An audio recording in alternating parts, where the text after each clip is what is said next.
Hey guys, subscribe for daily content. And if you're shopping for gear, make sure you check out the description for the newest items at some of the very best online retailers. There's also links for some of the items that I personally recommend. Thanks!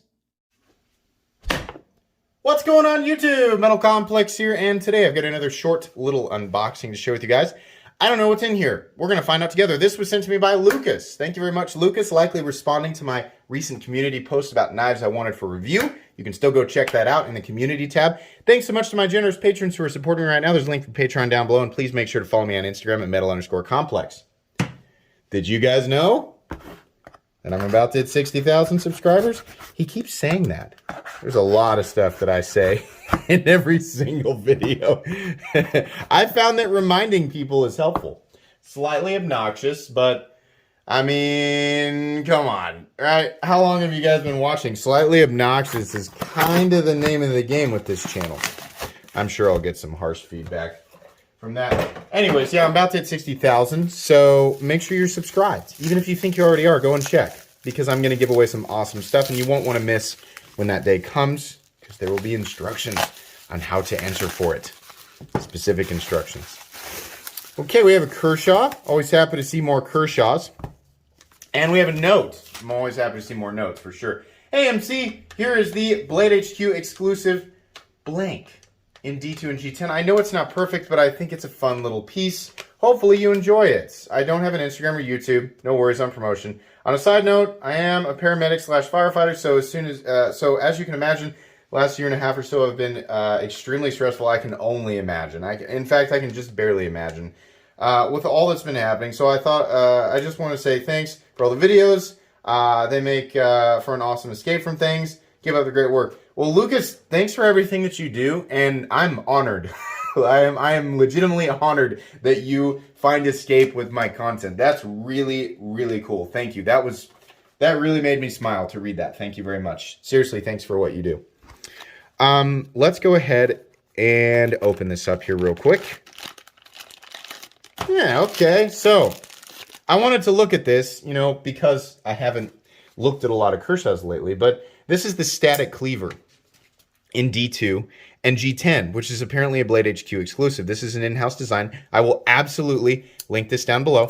Here's what I think is intriguing about this. This is not a US Kershaw. It's not going to be hyper expensive.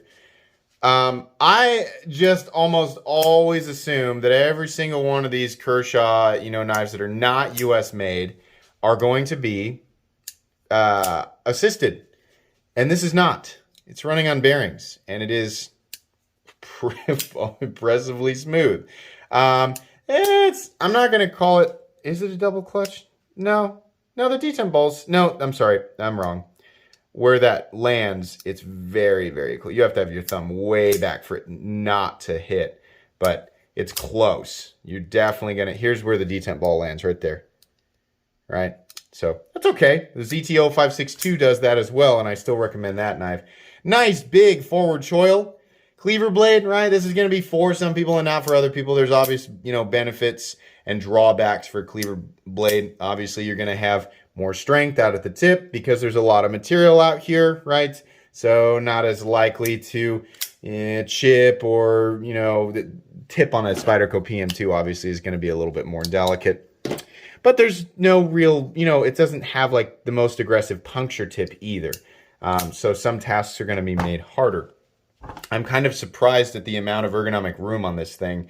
You can absolutely get a full 4-finger grip, which is weird. Not what I was expecting.